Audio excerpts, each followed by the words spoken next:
Hello, ukulele enthusiasts, and welcome to my 12-week course, Start to Stage, for ukulele. Now, hopefully this will be a comprehensive look at the ukulele and all the techniques involved with playing. I will start today with a small introduction. That is the aim of this video. It is not really a technique video yet. That will be next week. The idea of this video is to simply tell you what I'm going to be doing over the next 12 weeks. And also provide you with advice on buying a ukulele and generally about the ukulele itself. Now, the most important part of playing the ukulele, of course, is the ukulele itself. Now, the ukulele comes in many different sizes. This is a concert size. It also comes in soprano size, which is smaller than this. Again, smaller still is the sopranino size. You can find a video of me playing the color pocket uke if you look on my channel to find out what a sopranino size looks like. Slightly bigger than this is the tenor size, and then you've got the baritone size. You also, of course, have the ukulele bass. I'll discuss that in a future video. Now, when buying a ukulele, I always suggest do not buy a ukulele online, if at all avoidable. This is because every ukulele differs in its sound and the way it's made. Even if you are comparing two identical models, they are going to sound different. Now, in terms of what you're looking at with the ukulele, well, I'll just do an overview of this ukulele that I'm holding here and show you the different parts and what you should look out for when purchasing a ukulele yourself. Now let's start at the top. We have the headstock here. I love this headstock design simply because the strings break evenly across the nut right there. So they're straight down onto the nut. Now this stops that annoying pinging sound sometimes you get with strings. It's just a lot smoother to tune. Also, you don't have the same tuning difficulties as you do with some ukuleles. Now, my secondary preference for ukulele headstock design is the slotted headstock, as you would see on a classical guitar. So you have the two strings on either side with the slots in the middle. There is a theory that the greater the break over the nut, and so what I mean by break is the angle the string leaves the nut and goes downward. The further down it goes, the greater the tension upon the resonant area of the string, and thus the better the tone. That is the idea behind the slotted headstock and why it tonally varies from other designs. Now, also with the headstock is the machine heads. This is, when it comes to tuning and keeping in tune, these really are the most important part to look at. You want to check that they have a smooth action. Now, if you're paying under £50 for a ukulele or $70 US American, the tuners probably aren't going to be great. They're going to have little sticking parts. They're going to have sudden jumps where they move down very quickly. So in this case, what you'll want to do is, if you find a ukulele you like, ask the store manager, look, do you have any other ukuleles of the same model in the back that I can take a look at? Because, like I say, they vary so much. And the lower you go in price, the more they vary in terms of quality control.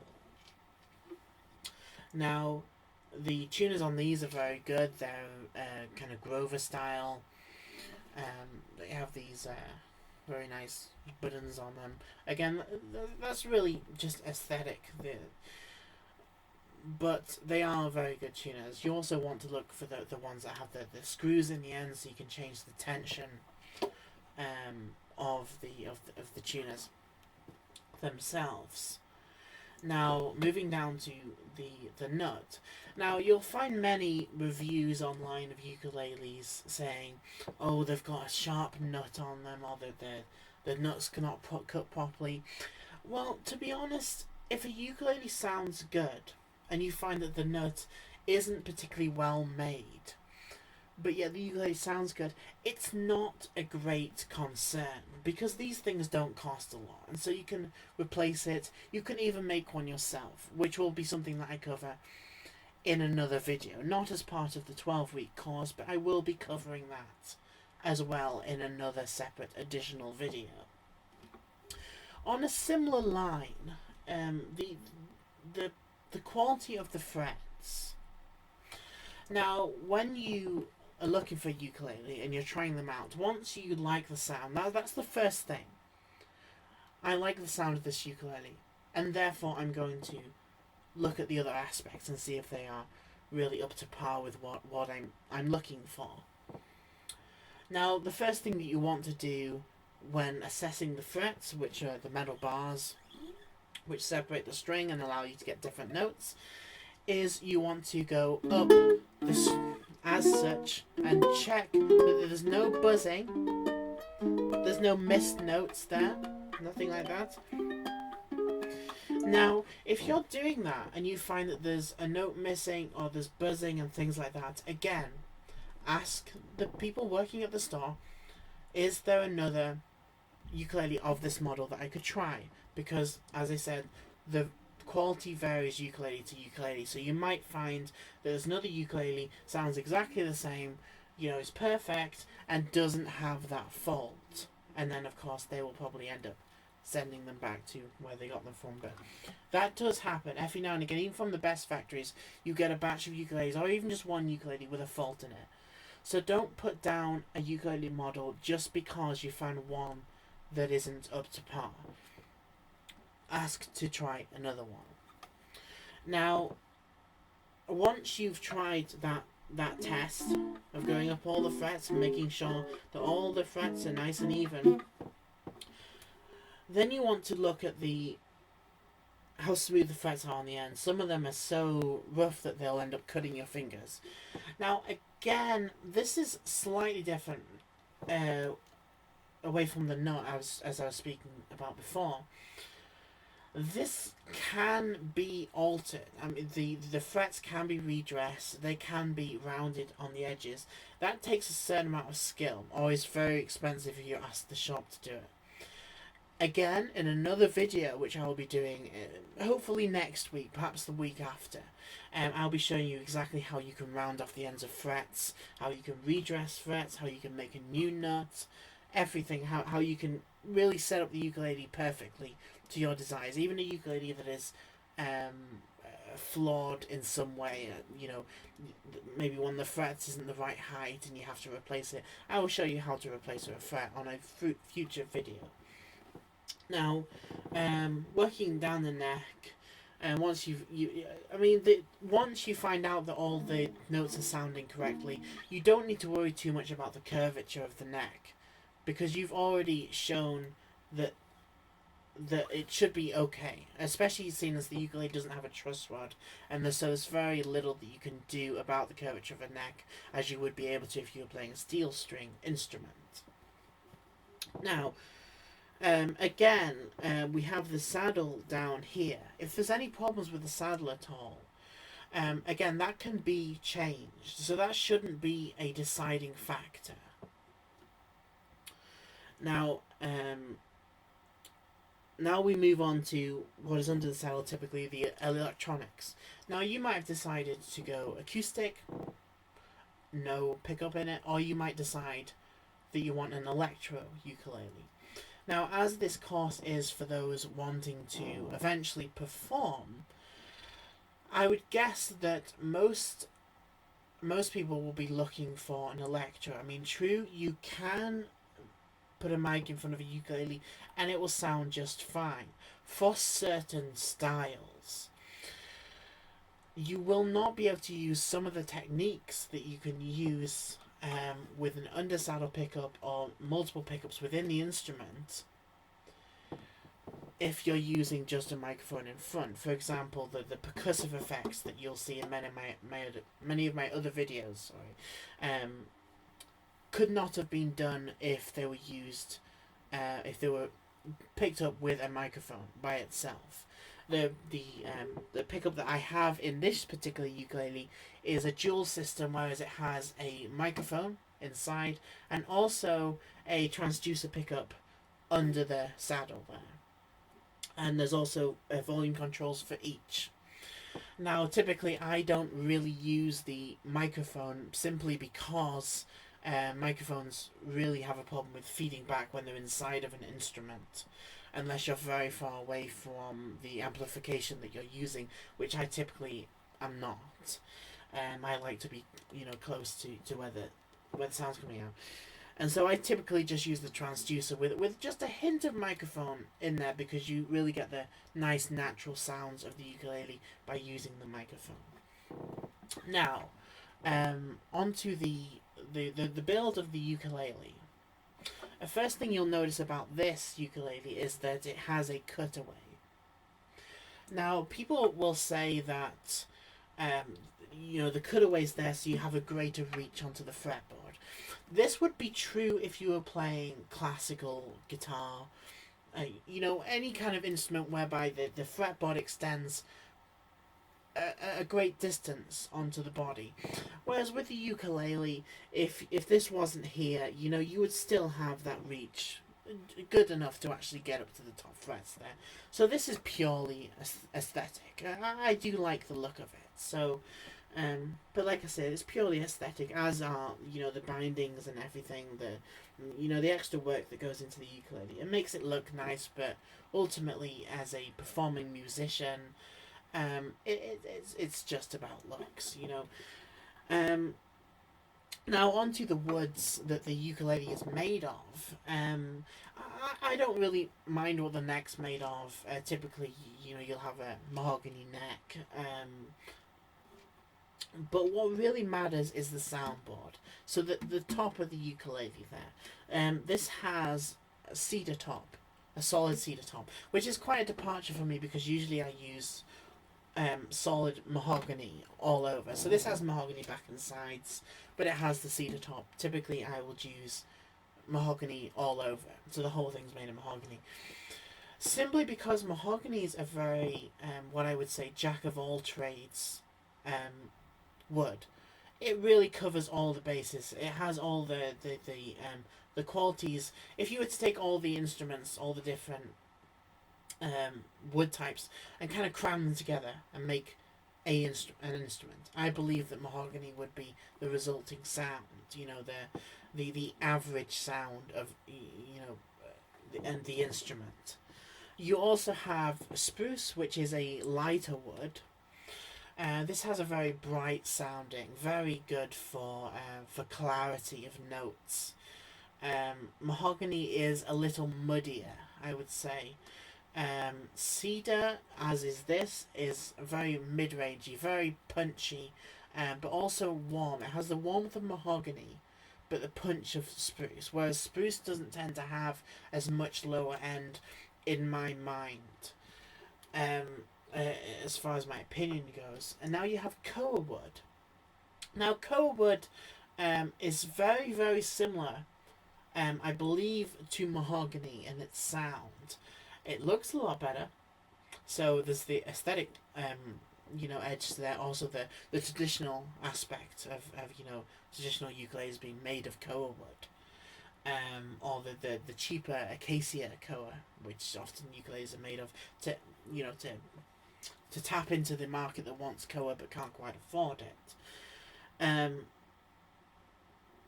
Koa to me is it's very similar to mahogany, like I say, but with an extra kind of sparkle on the top, with a bit of kind of spruce. I would put it in that kind of ballpark. Mahogany, mostly mahogany sound, with a little bit more high end, so a little bit more clarity. And very kind of sweet sounding. It's a very beautiful wood, but again, given the choice, I would probably go with mahogany because I know it and it's just good for everything. I mean, if it gets the job done and it doesn't have any drawbacks, go with that. Also, it's not as easy to damage to split. I've had spruce tops and cedar tops break because I do a lot of this percussive nonsense on the saddle there, and I've had splits here, just up the uke right there. Mahogany I've found tends to be tougher than spruce. Now, the ultimate question, the one that I see all over the place: strap or no strap? Well, my view on this is that the ukulele is a tool. It's a means to an end. It's how you project your compositions, your music. It's all about the sound. And so, what better facilitates it as a tool? And that's the angle that I come at it from. And for me, to have a ukulele that's there and sturdy, not going to move around, not going to rock. I do a lot of tapping, and so I don't want the ukulele to be moving around too much. Now, on this ukulele, the strap buttons aren't quite where I want to place them, and I will be moving them soon. The problem being with the strap button being here, at the back of the heel, is that when you hold it thus, the ukulele has a tendency to pull forward. The weight pulls forward like this. Now, I would typically put the strap button here. Now, the downside to that is that it does kind of restrict where the thumb can go. It will be in the way slightly. However, the way that it pulls on the instrument means that the instrument does not turn as much. It kind of sits there. You would think that it would kind of pull round. But my experience is that it sits there very nicely. Now, the other thing about the fact that I have an electro ukulele here, so I have the end pin here, I don't particularly like the fact that companies are making this end pin with the strap attachment to it, so you can put a strap to it, simply because as the strap moves, it'll become looser and looser, and you'll end up kind of wearing away the words, and it'll become loose over time, and then you'll have electronical difficulties from that movement. Anything that's electronic on an instrument should not be moving around a lot. And so if you have an instrument which has this kind of combination of end pin and where you put the jack plug in and strap on, I would suggest that you move it up. Obviously there's a block behind this, there's a wooden block, and it needs to go through that wooden block, so for the stability. But I would suggest putting another strap button close to it, so moving this and then putting it so you've got the space. If you use a small strap with a small end, then you can get away with kind of perching it on the end there. But I would not recommend using these combination strap lock end pins for your strap. Now that's kind of where I sit with straps. Also, I always use strap locks, so they cannot come off. Strap locks are they give you a strap button to put on, and then there's another piece that locks on top, so the strap literally cannot come off.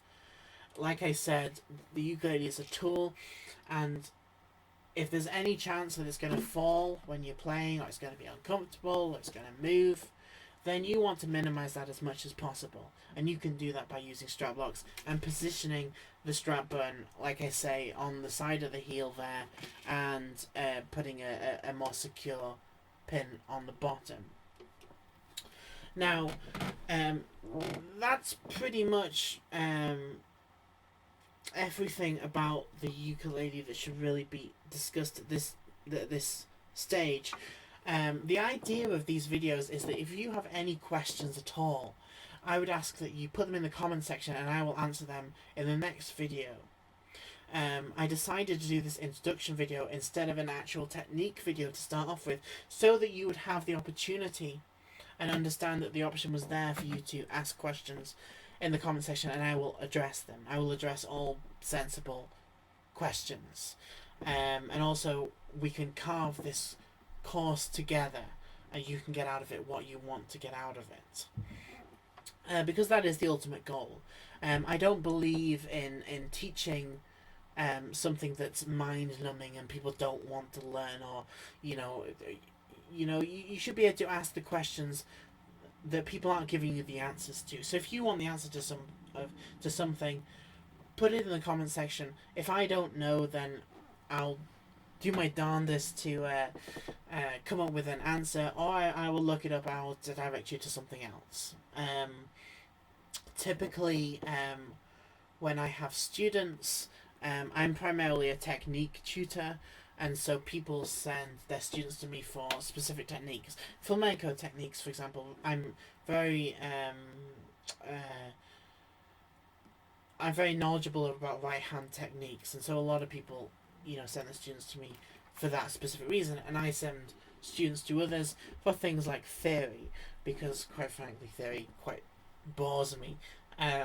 Also, I'm not the best theory teacher available, and I'd rather somebody get, the best tutoring that they possibly can. And so that's why I'm allowing you to carve this tutorial the way that you want it. So please put in the comments what you want to hear, what you want to know. Even if there's a technique that I do on my videos, or you've seen me do live, and you want me to explain it, I will explain it to you. Many people want to know about the tapping thing. That will be in a future video. However, I will be covering the basics first, mostly focusing on technique, because this is a slight problem that I have with many tutors, is that they will often... I understand the basis of teaching something that's going to keep people interested. However, often tutors will teach a song before they teach the right hand technique, or the left hand if you're a lefty. They don't give the fundamentals, so they'll give you chords, say this is this and this is this. I have seen on many occasions students